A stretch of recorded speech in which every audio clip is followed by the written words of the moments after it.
takes time to tell. If you wanted to watch the first 6 Star Wars movies and see Anakin Skywalker's journey, it would take you 14 hours. My favorite story of all time, Avatar: The Last Airbender, would take 24 hours to watch every single episode. And it takes the average human about 26 hours to read Lord of the Rings, which is considered by many to be one of the greatest stories of all time. So, taking 110 hours, you would expect Record of the Agarest War to be one of the greatest stories ever told, right? No, not even close. I mean, don't get me wrong, it's a good story, but it had no right to be as long as it was. It should be called Record of the Arduous War. Oh my gosh! So, I play as Leon Harwitz. Screw it! I'm calling him Leon, and I'm a general in the Grandma's army. It's probably most fair to say this up front. I am not going to make the smallest attempt to try and pronounce words in this game correctly. I'm gonna say words, I'm just gonna just take a run at it, and if I mess up, you know, you don't need to tell me. I am fully aware that I do not know how to speak Japanese. It was made in Japan, not English. So we were out performing a skirmish and fighting some dudes, and then I meet up with one of the generals who's ordering the execution of a young elven girl. Leon, being a hero of justice or whatever, is not cool with watching a little girl get murdered with his own eyes, so he steps forth to oppose the enemy and brands himself as a traitor. So then me and the girl take down Muska and his men run for it. But soon I meet another high-ranked Grandma officer. He too has heard of my treachery, and he has his boy Dark Knight step out to do battle with me. And I get my skull absolutely stomped on! Now, lying on death's door, a woman appears to Leon and... Oh, what the heck? That is not clothing! And that's gonna be a bit of a running theme for this game. So, for the remainder of this video, whenever I see a woman wearing this kind of clothing, and by this kind of clothing, I mean no clothing, I'm gonna go ahead and wrap them up in a nice, comfy sweater. Doesn't she just look snug? Well, Daishana tells Leon that she can grant him the power to survive this wound and protect others, but it is gonna come at a bit of a price. My soul. I got soul, but I'm not a soldier. And not just my soul either, but the next 4 generations of kids that I have as well. Okay, I'm okay with people selling their souls. You know, if that's what they're into, then so be it. But I do not think that anybody should have the ability to sell someone else's soul. You know, if I heard that my great-grandpappy made a deal with some sweater-wearing goddess so that she could have my soul, just so that he could survive a fight that he really shouldn't have been involved in the first place, I'd be pretty salty. But that's one of the main draws of the game. You play as Leon and his family through 5 generations, and each one of them gets a choice of waifus. So Leon takes the deal, and I run to find the girl, and there's this monster standing over her. They're eating her! And then they're going to eat me! So I start fighting the beast thing, and after a couple of turns, Ellis... Oh, by the way, this girl's name is Ellis. My name is Ellis, but some people call me Elle, but I really prefer Ellis, as Elle sounds kind of like a girl's name, but if you prefer to call me Elle, you can. So she explains that Borgnine right here is actually like her familiar or something. So that means that I have a party of 3, and we head out. Well, I'm a traitor to my country, so Ellis decides to lead us to the elf capital. We have some combat encounters to learn the battle, but this very first one, oh man, it was so hard. Hard as stone. I mean, he completely rocked us. I mean, I took winning this tutorial for granted. We fought a boulder. Take that, you rock! So the combat starts out pretty neat. By standing in specific places, you can have characters string attacks together, which is pretty important because enemies have a lot of HP, and they can really take a beating. So you can have Leon land a double strike, then you can have Ellis shoot out her magic attack, followed with a power strike from Borgnine. Best of all, if certain attacks are used at the same time, you can create an even more powerful attack. For example, if the double strike and the power attack are performed at once, they combine into broken hit. That's where one user launches the foe into the air and then the other one spikes them to the ground. Best of all, you can either have a team perform this together, or if one person knows all of the moves, they can do it themselves. I find this system a lot of fun in the early game. It's very engaging to set up a plan and execute it perfectly. The combo attacks make so you want to try lots of different combinations to see what'll get you a combo attack. I killed that guy to freaking Mars and back! Leon took down thief? Excuse me, I think what you meant to say was Leon just incinerated every last molecule of thief. But hey, got a fragment of life out of it. So we get to the Elf Kingdom and the mayor or whatever comes out and we have a talk. The fortune teller joins our group, and then while we're talking, Leon decides that it is his life's mission to reform the Grandma Empire. But I am certain that they will listen to a traitor to their country who has a nasty little habit of, okay, let me see if I remember this. Oh yes, murdering their soldiers. I'm sure they'll be more than happy to listen to my suggestions. So I head out with the fortune teller on our team, and that means that I've got another magic user. So Leon knows where the army is going to strike next, and he heads there and murders a few more of the men, and we find Elf Hatsune Miku. She was getting murdered by the guys, but since we killed the guys, she reluctantly joins us. She's also the first potential waifu, so I'll just be putting her on the turn wheel for safekeeping. But first, I've got to laugh at her outfit. I put her in a sweater because she looks like this. Her clothes are literally just a sensor bar. Real subtle there, guys. So, she leads us to another battle where Elven Hatsune Miku's brother is fighting. So, we go through the battle, slaughter the grandma soldiers, and we find her brother, Elven Sephiroth. Now, he thinks that I took his sister hostage and attacks us. And you know what I find weird? So, we're fighting, and Miku doesn't bother to explain it. She just helps my party fight. Heck, she even used her super move on her brother instead of saying, oh, no, it's cool. Leo's cool. We're friends. Nope, tearing your brother's lungs into ribbons is far easier. I understand. But he lives. He even joins our party. And after a short conversation, I get to make a choice. Should I head around the grandma's encampment, or should I burst a hole through the lines? I choose to be more direct, and the game decides that this is evil. Also, very true to life, a girl finds my actions unattractive. Wow, this game is so realistic. So we fight through 3 battles to get to the camp, which is comprised of 3 more battles. After that, we fight 3 more battles. This game did not need to be 110 hours long. They easily could have scrapped like 70% of the overworld battles and left the story completely intact. If they made this game like a respectable 35 hours, it'd be a great game. 35 hours is about when you're like, okay, I'm getting a little bored with this. Don't let people ever say, I'm getting a little bit bored with this. That's how you get a bad game. So, while heading through the mountains, we run into a girl. She's more than capable of taking these monsters out by herself, but she decides to really play up the damsel in distress role to win over Leon's heart. So she joins our group, which really helps because we get to the enemy capital and she can actually get us an immediate audience with the king. We ask him if he'd be willing to send his armies to help us out. He says he would love to, but right now his armies are distracted with a giant chicken. We offer to help out with the chicken problem, and we soon find out why the army is having troubles with him. It just killed 4 of my dudes! But the good news is that whenever your dudes get killed in this game, it charges up everyone's super attack. So I use some life crystals to get everyone back up, and then we unleash all of our attacks on the chicken. So now we're heading back to the kingdom, but on our way we see the Dark Knight, who's about to kill some cowboy dude, and we step in to save him. But this fight is a scripted loss, so we're all left battered and bleeding. Somehow we got away, and then we asked Winfield, so, why'd that guy want to kill you? So it turns out that Winfield stole like a powerful bracelet, and the Dark Knight wants it back. But the bad news is that it kind of fused to his arm. Well, in that case, you should just cut the arm off. Seriously, get yourself a new robot arm, like Torbjorn. So we get back to the kingdom, get the army, but when this is happening, there's some bickering between the waifus. Which one of us is more adorable? I don't wanna... Alice! Alice is most adorable!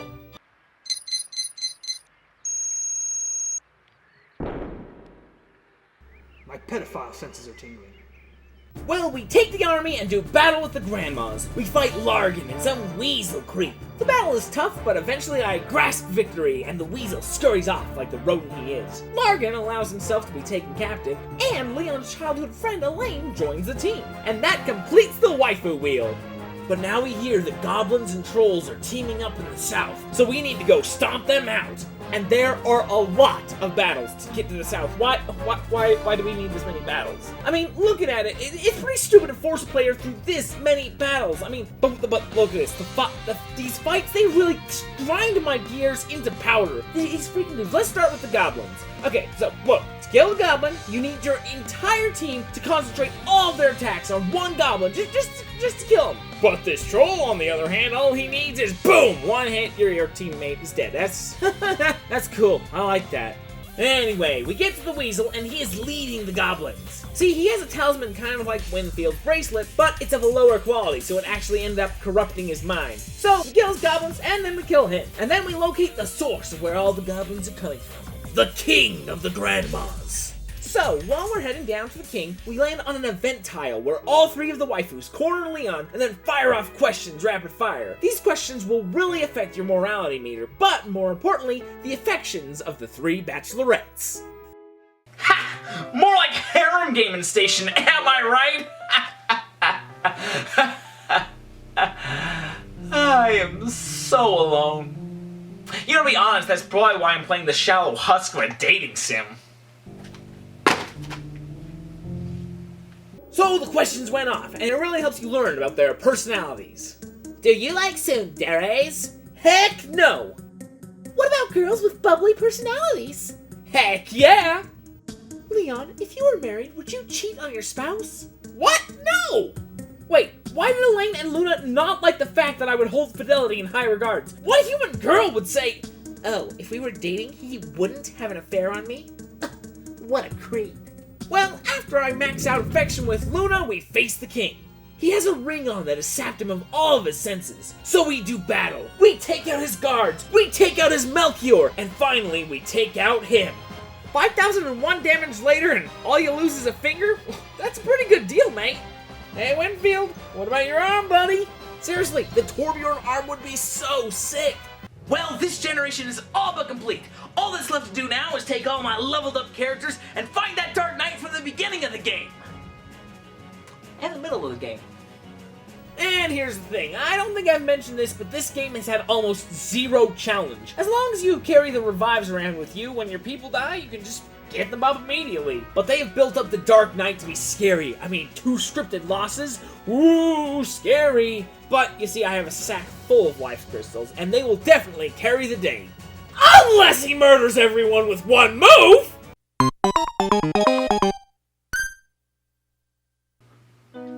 How is this game balance? Oh, this is madness! Madness. This is Sparta!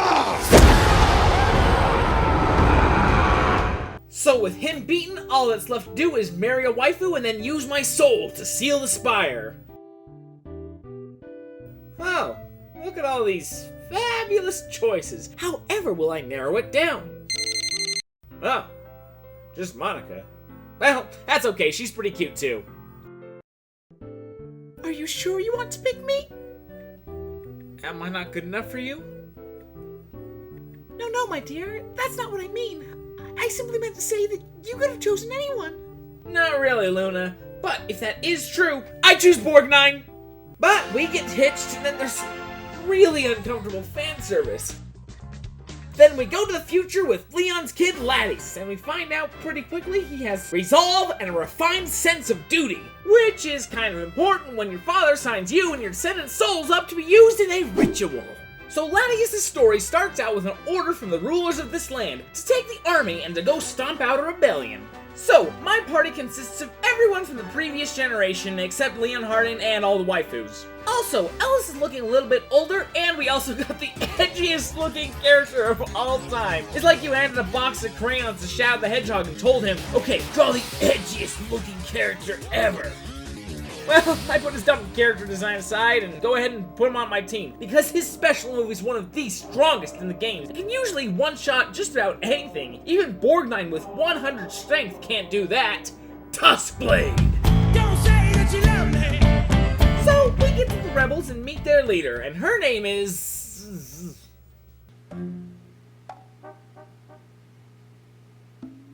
Fox Lady.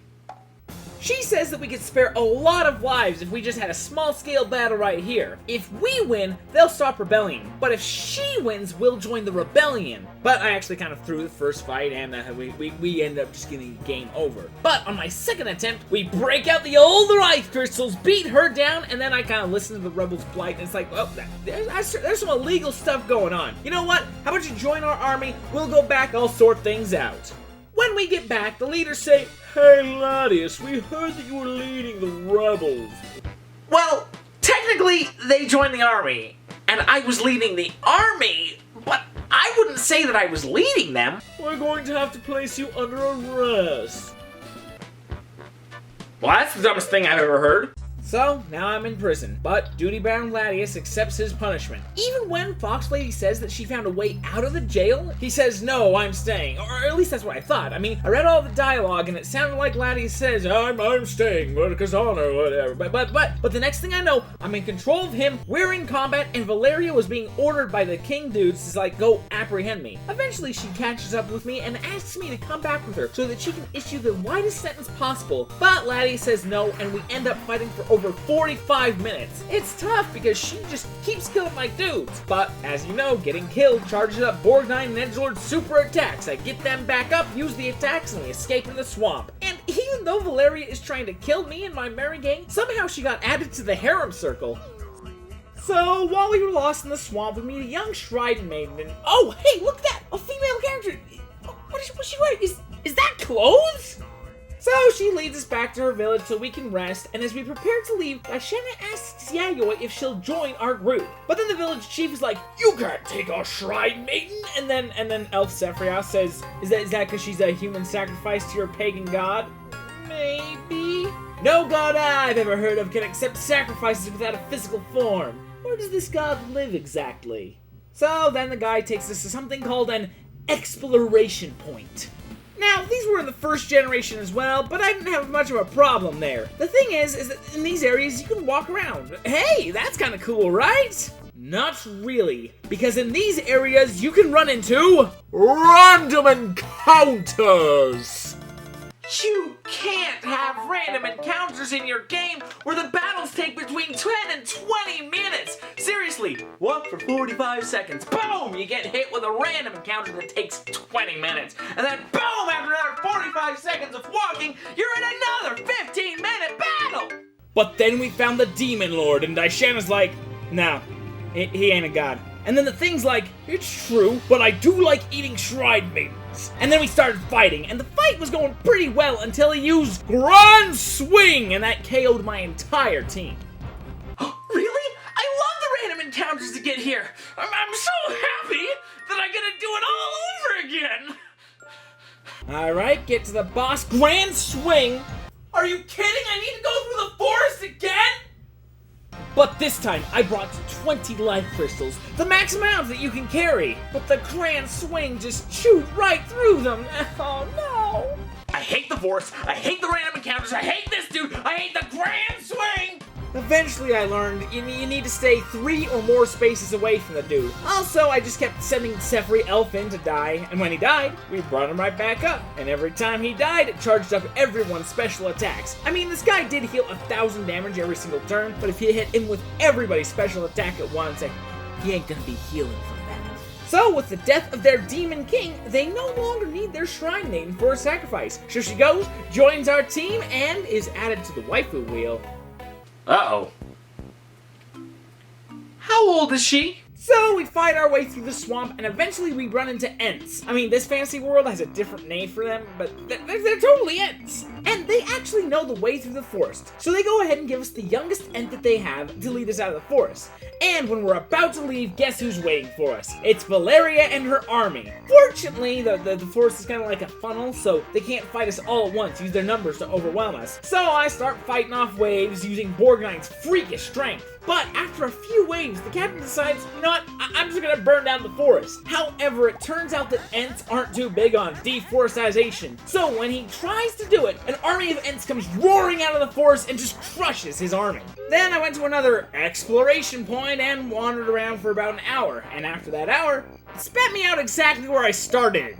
Are you freaking kidding me? But finally we made it to a new kingdom and asked for citizenship. The king is willing to grant it if we repel the army that was chasing us here. So we head back, find Valeria, and do battle with her. And much like last time, we sent her packing. On our way back though, we meet up with the Fox Girl. She joins our team and it completes the Circle of Wives! So we meet back up with King and he thanks us and grants us citizenship, but he mentions that there is an army of goblins forming in the north, and Ladius, being a new citizen of this country, decides that he would like to help repel them. So we go through an exploration point, and then we end up in the city of High Elves. We meet with the chieftain, and she says it's boring being a chieftain, and she joins our team. What? Seriously, this was the weirdest part in the entire game. We just meet her and she just leaves. Like even the little kid comes up and was like, Sharona, you can't leave us! And she's like, I'm the chief, I can do whatever I want! So then we get to this other king and we ask, hey man, do you know anything about this goblin army? And he says, I don't know, get out of my house. Then we make our way to the first kingdom. And the next 3 hours of gameplay were pretty much nothing. Check my notes. Part 29, literally nothing. Part 30, literally nothing. Part 31, literally nothing. Except we did have some like 3x3 square monsters. They were a little tough, but you know, after fighting Mr. Grand Swing, I can fight tougher foes. So, we reached the very first kingdom where I started, and then I learned that after Valeria failed her fights with me twice, she was placed under house arrest. But she thought that was dumb and escaped and joined my group. And then we had another exploration point, but this one was actually pretty cool because you were inside of a castle. And I was lucky enough that I didn't run into any encounters, but I did get to the 2 sleazebags who betrayed me. After removing them from power and putting in an awesome dude with a mustache, the only problem left on this continent was that goblin army. But to get to that goblin army, I'd need to go through 4 battles. Or, and I'm just throwing ideas out right now, I don't do that, because that's really, really dumb. I just walk around and perfect. Now I just curb stomp the goblins, trolls, and this big old bird thing with about 1 billion HP and call it a day. Now there's only 1 foe left, but I gotta go through 2 battles to get to this because seriously, this game just has so much padding, more padding than an upholstery company. Oh, but first we need to have the second round of which waifu to marry. 9 questions from the budding brides-to-be to choose as your concubine. A bit of a problem, though. You see, in Generation 1 and all the generations after this, every single girl gets tons of screen time. You get to learn about their personalities, their likes, their dislikes, and you get to get a feel for them. Honestly, these girls, outside of their occupation, that's all you know about them. They have not had any screen time at all. I mean, honestly, you know, in that one scene where the chieftain left her town, she said more lines in that one cutscene than all of the girls have over the past 20 hours. So, you know what? You know what I'm gonna do? I'm just gonna answer the questions as honestly as possible, and that way I'll end up with the right gal. After answering all the questions is, whew. Oh wow, those 2 hate my guts. Alright, Shrine Maiden it is! Oh no. Well, after that fun and games, it's time for the final battle. And if it isn't my old foe, Dark Knight. Well, all of the characters from Gen 1 may have had a swing at you, but what about Ladius, my #1 girl, Yayoi, and Mr. Edgelord over there? Let's fight! And this time, I actually feel more powerful than my foe. Like last time I felt super weak. Here's the thing, he used that team wiping attack again, and it only took away people's HP. It didn't even kill us. Of course, he still had attacks that could kill us, and so I needed to spend life crystals out the old wazoo to finally beat him. But hey, we did kill him. Yayoi managed to kill him with her super move. But in the cutscene after the fight, my whole team was just exhausted. And then I got bored with the whole thing and just walked away like a gangster. But at long last, it was time for Ladius to offer up his soul. And look at all the choices I have for brides. Oh boy, I really don't want to do this, but... Why don't you take a seat over there? I'm already sitting though! You're already a pedophile is what you are! I don't want to be a pedophile! Well then why the frick did you marry Yayoi? Generation 3, you play as Toma, and it looks like the guardian that he took after the most was Winfield. Now, I never talked about Winfield's personality, but he is just a shameless womanizer, and always had just such witty banter with Ellis. And wouldn't you know, this generation starts off with Toma and Ellis having some witty banter. And as I'll explain later in Generation 3, he also has shameless flirting. So the main focus of the 3rd generation is trying to get rid of that bracelet on Winfield's arm. Ellis elves seem pretty wise when it comes to cursed things, so they need to go to the city of the elves. The thing is, it's kind of hard to find the city of elves without an elven guide. But Toma heard that there was an elf spotted on the outside of town, and that she was female. Okay, I'm gonna be completely honest, Toma only heard that there was a girl on the outside of town, but they decided to check it out anyway.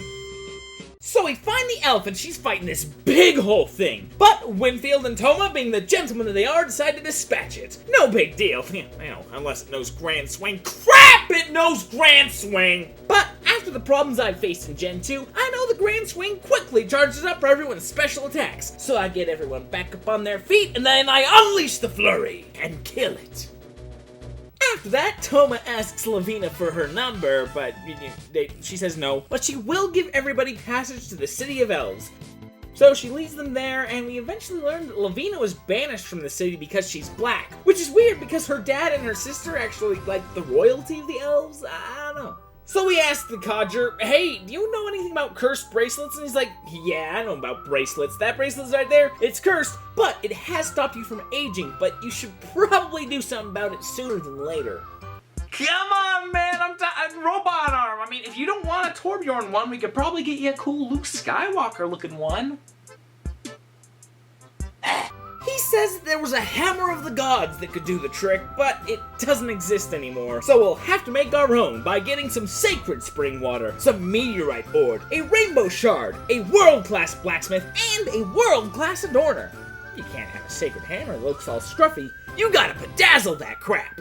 But during our conversation, the City of Elves is attacked by goblins and orcs. They trace the bracelet. This is bad. So we fight them, and it takes nearly an hour. But the worst part is that I used like 18 fragments of life. I mean, after the battle, I leave the City of Elves. Feyna joins us, but you see, the secret to winning this game is to spam those revives, and I'm down to 2. I spent over an hour trying to get through this forest to go back and buy more life crystals, but it didn't work. I'm in trouble. Fortunately, I was able to teach Ellis a resurrect move, but she's the only person that can revive people now, and yeah, it was tough. I finally got through all the battles, which was really hard without access to a freaking Pokemon Center, but at the end of it, we met a new character, and oh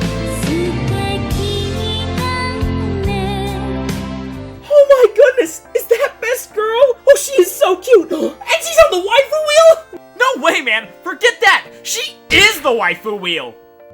Alright, now to gather up those hammer materials. The first place we go is to this world's equivalent of gnomes to get world-class Adorner Plum, and I love her special attack. So I retire Elf Sephiroth from the combat role so that I can hit foes with her awesome Rainstorm attack. Then we head into a cave that's under a lake to grab sacred spring water. The thing is that the boss was really annoying. In addition to murdering us over and over and over, when he killed people, he moved them around. And as I mentioned way long ago, to string attacks together in this game, people need to be standing in very specific squares. So if he moves you around, he breaks the formation, and it's annoying.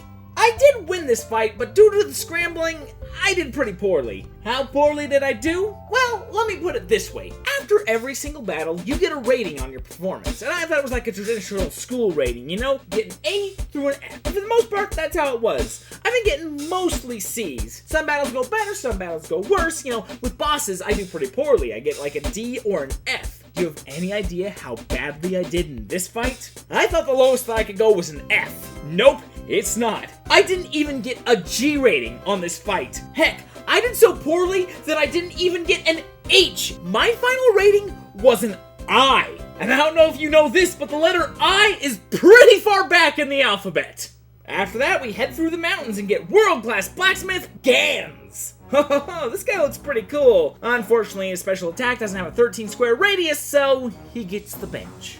Then we ran into a king who said the truest statement that I have ever read. Your visit will be a pleasant departure from my usual hours of boredom. Yes, these bland cutscenes are a nice distraction from the mind-meltingly redundant combat system.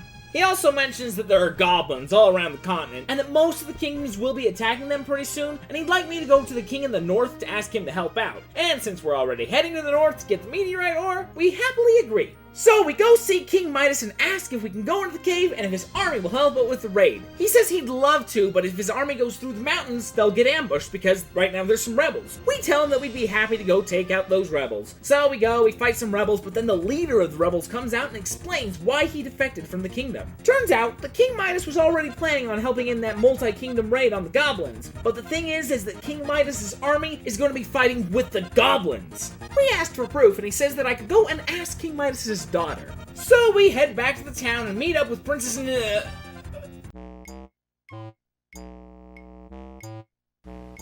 What did the English language do to you? Princess Natasha! She says that, yeah, her dad made a deal with the Dark Knight, and if her papa doesn't help the goblins with the war effort, there's a curse on her that will kill her. So now we have to go on a huge sidetrack. We head throughout the entire kingdom, talk to all the kings, and we need to coordinate attacks on all the goblin fortresses. I will travel across the land, killing goblins. Each orc will have a sword thrust inside. Agarest War! It's so dang long. 100 hours just plain wrong. Okay, I killed them all. Now all I have to do is go and fight King Midas and save Princess Natasha. But this fight is so dang hard. I had to reset so many times, and there's a cutscene between. I had to watch the cutscene every time before the fight.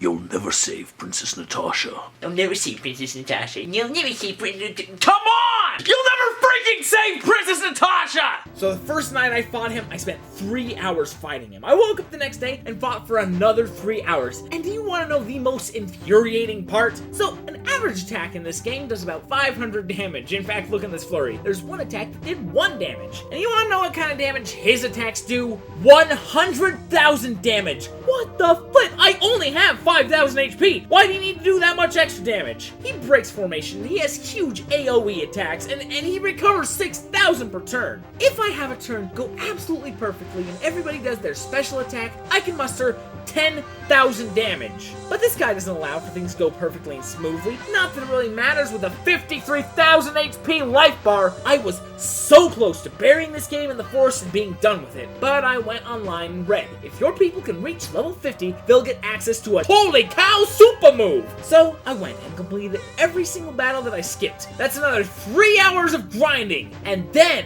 I faced King Midas. So then in the battle, I took a bunch of deaths to charge up everybody's super move, and then go beyond! Plus, screw you! After an experience like that, the game gets kind of weak. I mean, we just fought the hardest boss ever, and now they throw a plant lady and some dude with a bunch of art. Die, it's easy now. But now I get to answer all of the girls' questions until they like me. Well, as previously established, Noah is best girl! So I'm going to answer every single question trying to make her happy. So I started answering the questions, and it looks like almost every single answer that made Noah happy also made Thana happy, and made Lavina just more and more angry. Oh man, she is pissed! Alright, for this generation, when I get married, I can actually decide who to get hitched to. No, Monica, I get that you are a best girl, but you're not the best girl of this game. That's Noah.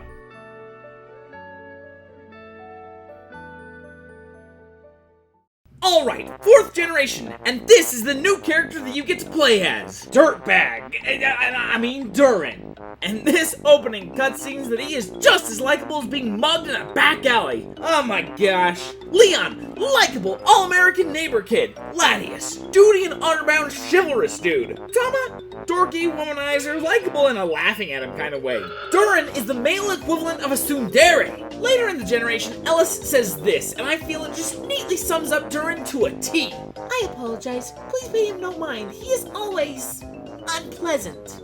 However, I do admire one facet of Durin's philosophy. He thinks that it's freaking stupid that he has to sacrifice his life because of a decision that his great-grandfather made. But besides that, he is just as cuddly as a cactus, which is actually kind of an insult to cacti.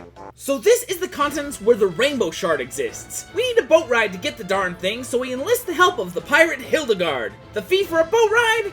It's a piece of fruit that doesn't even exist. So we decide to head inland to find it. We do find a bunny character, great banter, really cute. Unfortunately, she's not a marriage candidate. And I don't think that I've mentioned this yet, but we have have so many gosh dang playable characters in this game. Seriously, it's like Pokemon. You get tons of these little freaks, but you're only gonna use your main 6. And on very rare occasions, you might switch 1 or 2 out. But I have so many characters. Does anybody remember Vieira lore? I don't! I only have 3 characters that even matter in this game. Ellis, Borgnine, and Vashtor.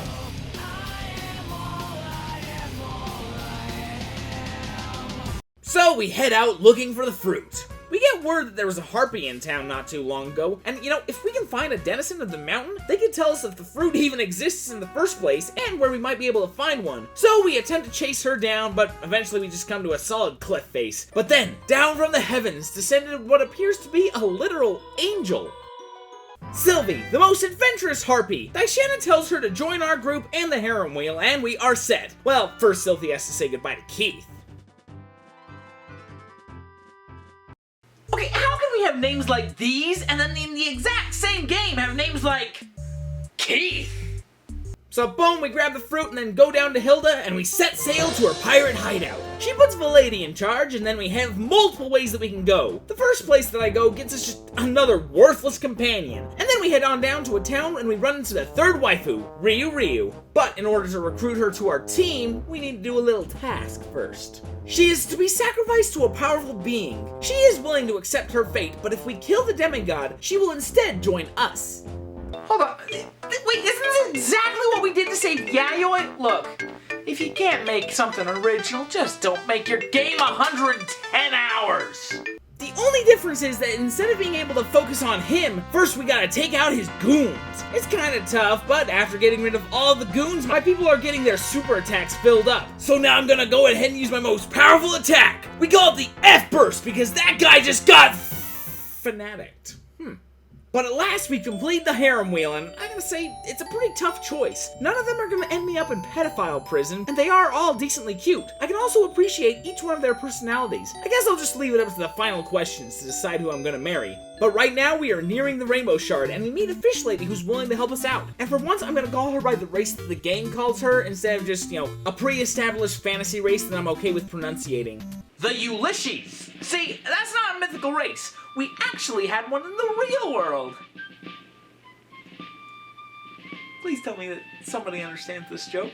So we ask her to take us to the Rainbow Shard. She takes us to the Ulysses and we meet up with the Queen, and she says the gods have charged her with making sure that the Rainbow Shard never fell into the hand of man or whatever. Then Winfield is actually pretty selfless and says that he's willing to give up his life to save the world.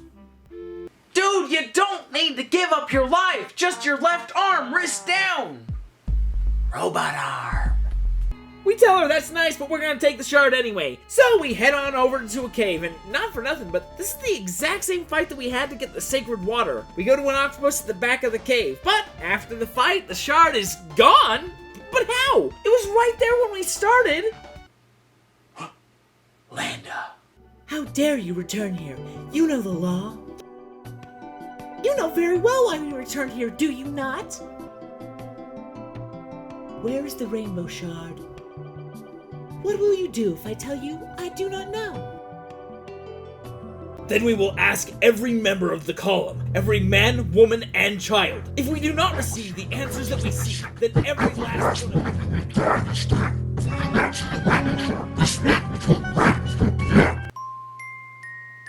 Jeez Louise, Vashtor! Whoa. Based on new information, I have a bit of a deal for you. If you will destroy these 2 demon outposts, we'll just give you the shard out of the kindness of our hearts. Oh, I'll take something out of your hearts. Vashtor, it's a pretty good deal. Let's go. So we go blow up the fortresses, and then we go back and receive the shard. After that, Hilda has served her purpose and drops us off at the land. But not 2 seconds go by before her subordinate, Keela, comes up and says, "This rod will be your doom." Oh, also there was a mutiny. Do you think maybe you could come back and help with that? So we head to the pirate cave and just kill a ton of pirates. It wasn't too tough to get Hilda and save her, but after we save her, she quits the pirate business to join our gang for good, which is actually pretty good for me because I used her in a lot of the battles. But before we cast off, she leaves Keelik in charge of the Dead Storm Pirates. Master, I won't let you down. So, once we get back to land, we can't really find an acceptable smithy anywhere to make the hammer, but we do get word of a goblin army forming. and so we head up to fight them. While we were preparing for the battle, Vastor asks Ellis if he can speak to her privately about Durin. Though he lacks the power to do so much as bruise my lord, he soon will. Therefore, dispose of him I must.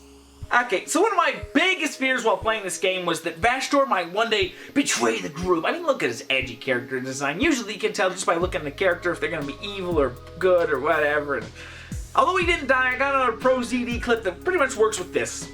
I put my best equipment on you.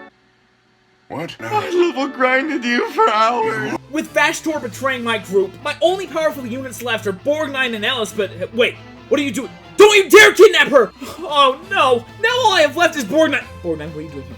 What are you doing? You better not chase them. No! Borgnine, come back! Come back!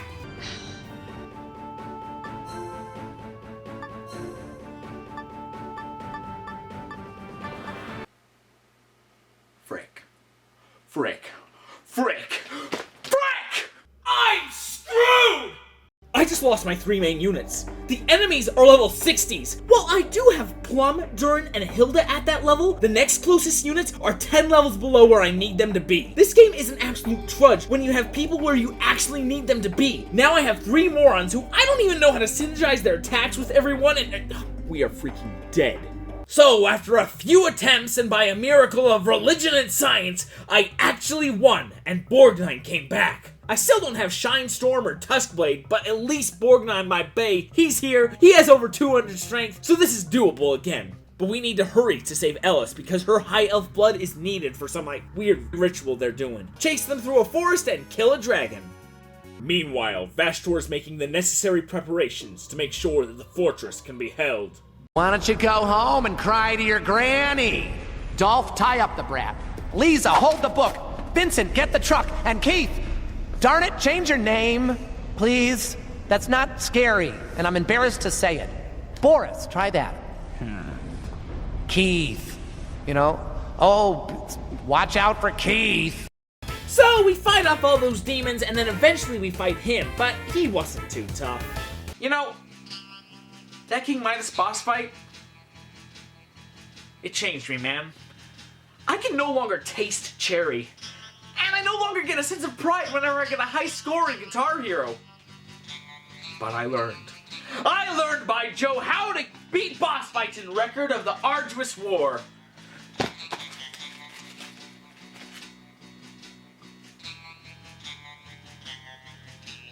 Nothing.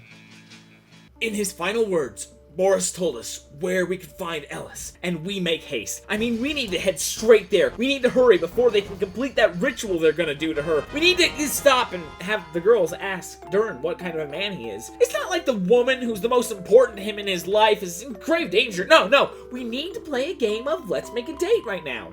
Okay, so the questions revealed that I could choose Sylvie or Hilda. And I don't know, while the banter between Hilda and Durin is great, I think it's more suited to a long life of bickering and raising children. So I think that a brief marriage with Sylvie is the optimal choice. Now all that's left to do is save Ellis! So that worthless character that I recruited earlier performed a daring maneuver and saved Ellis. And now I have her back. Oh, I missed you so much, Ellis, you and your awesome attacks. Alright, now all that's left is we need to fight this one guy. And as I mentioned with that Boris fight, I can curb stomp any little creep that I want to in this game now.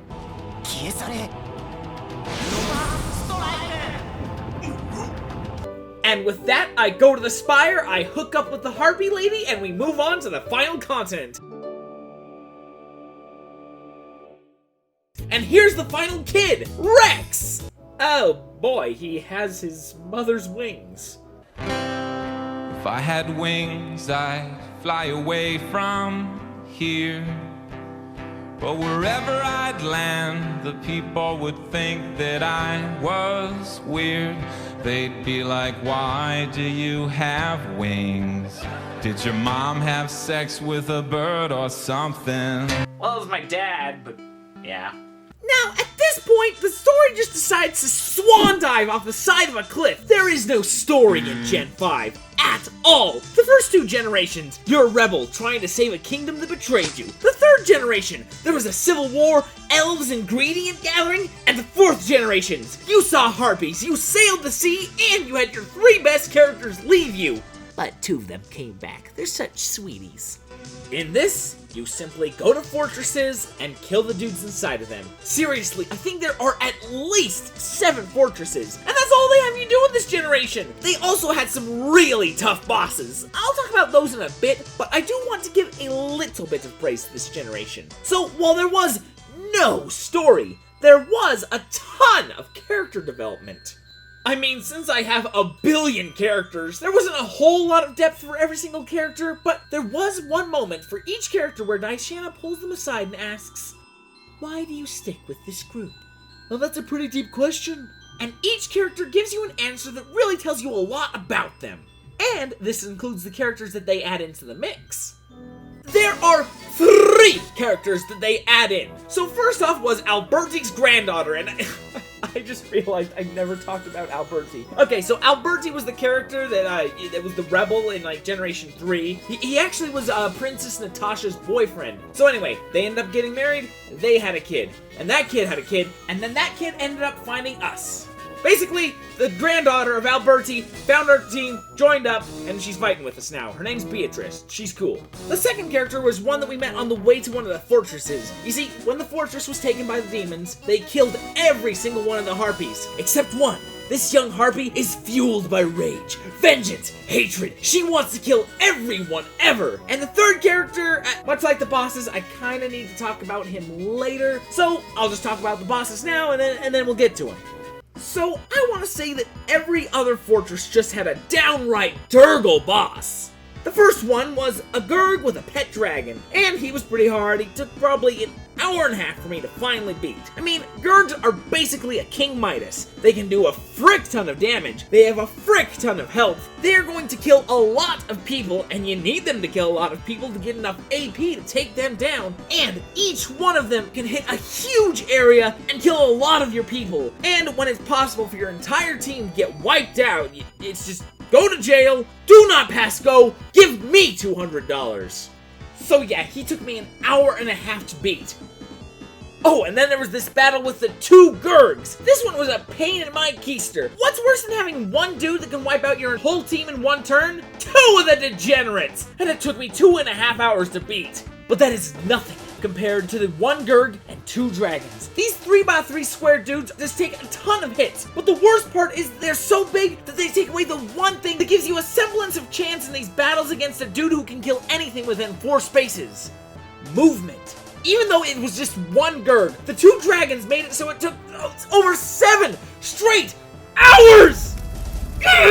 You see, the thing is, this game isn't like Castlevania or Ghosts of Goblins, where you can be playing and then all of a sudden, oh, I failed, and you die in 1 minute, and then I'll go back to the beginning and try again. No. For this, you need to plan intricate attack patterns for over 20, maybe even 40 minutes. You're going, you're having a great time, and then all of a sudden, he pops up behind you, just takes out a huge chunk of your team. You try to recover, but you can't, and then you lose half an hour of your life, and you just need to try again. It's really just, it crushes your morale. And then there was Vashtor. Alright, buddy, I've been waiting for this. It was so easy. Easiest fight in the game. I just sent Rex up to get murdered and slowly built up everybody's AP to 250. And then I was ready to unleash the beatdown of the century! But if this fight goes for more than 6 turns, it ends immediately and you win. That's why I said it was the easiest fight in the game. Once the battle was over, the vengeful harpy said, "I'm gonna pull his freaking head off!"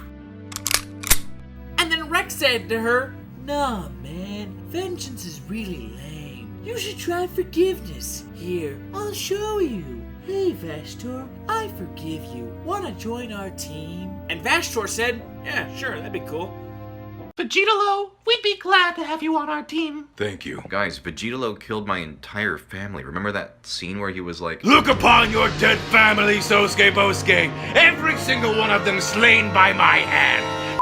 You, Sosuke Bosuke. Your family sucks. I will never regret doing this." I just feel like he's getting off a teensy bit scot-free. But Sosuke, look, he has a funny mustache now, and he's so endearing and a good guy. Yeah, but... Sorry, guys. I know we had our issues in the past. Totally my B. I was just a little Vegeta Loco back then. Do you have any idea how well pro ZD videos work for this game in particular? So Vashtor's back, but he left for the better part of a generation, and he's still at level 66. Even though he was level 90 during the fight! So that's pretty much all the points of Generation 5. But at last, we have tracked down the main villain guy, Summeril. But before I could fight him, I needed to go through a fight with 4 Gurgs. I tried so hard to beat this level, but I couldn't. I played this for 10 hours, but every single time, all of a sudden a guy would pop up behind, take out a whole portion of the team. I tried to get my guys to bring them back up, but I couldn't. And you know, after having your head beat against a wall for 10 straight hours, a whole world of possibilities open. It's entirely possible that I may have let a tapestry of slurs and swears so vulgar that Satan himself would be like, bro, chill. It's also entirely possible that I may have logged on to World of Long Plays and downloaded the last few parts of it so I could finish this video. I'm just saying it's a possibility. I'm not saying I did, but you know, it's possible. So after the 4 Gurgs, you get to fight Summeril. He seemed a little easier than the Gurgs. In fact, I forgot to mention this earlier, but we ran into this dragon, and Vashtor said, "Hey, this thing is pretty tough. We better run away because it's even stronger than Summeril." And Rex said, "No. If we can't beat this thing, what chance do we stand against Summeril?" And the dragon was relatively easy. So, we beat down Summeril, and then Daishana decided to give us some exposition.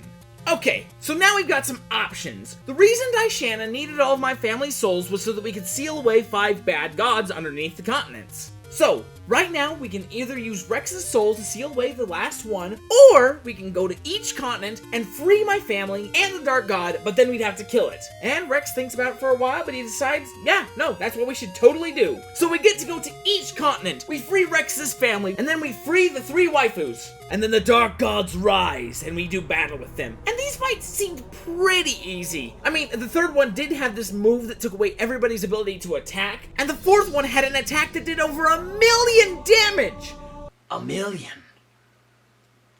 1,000,000! That's a 1 followed by 6 zeros! But hey, 100,000 damage or 10 times that amount. If you leave one dude alive, he'll rummage through his pockets, use some fragments of life to help everyone up, and wait, what are all of these items? I didn't have any of these items! These are the only items that I had. Oh, and you're playing on easy! And what else is there to say? Well, I kind of like how some of the gods were written. Some of their dialogue is kind of what you'd expect from a god who created the world and the humans on it. The first one said, "Alright, if my children can actually defeat me, I'll die a proud parent." And the 4th one said, as she died, "I leave this world to the children that I love." That's pretty benevolent. Like, these gods aren't even necessarily evil gods. It's just that they had disagreements with the other gods on how the world should be run, and so they actually killed another god, and if you kill another god, you get sealed under a continent. I mean, you can't have gods killing other gods. Makes for a very hostile work environment. It's very unprofessional, really. So, after killing the 5 gods, this game still refuses to end! So now we need to go to the god that created the gods to make sure he doesn't create any more gods so that we can be free of gods. And he is tough. Like, here's the thing. The Let's Play took like the exact same amount of time it took to beat the first 5 gods that it took to beat this guy. But this guy's still just so bland. He's exactly what you'd expect from a final boss super god. You mortals are nothing but insects to me. Ah, you killed me, but I'm all powerful. Why'd you kill me? How'd you kill me? Mommy!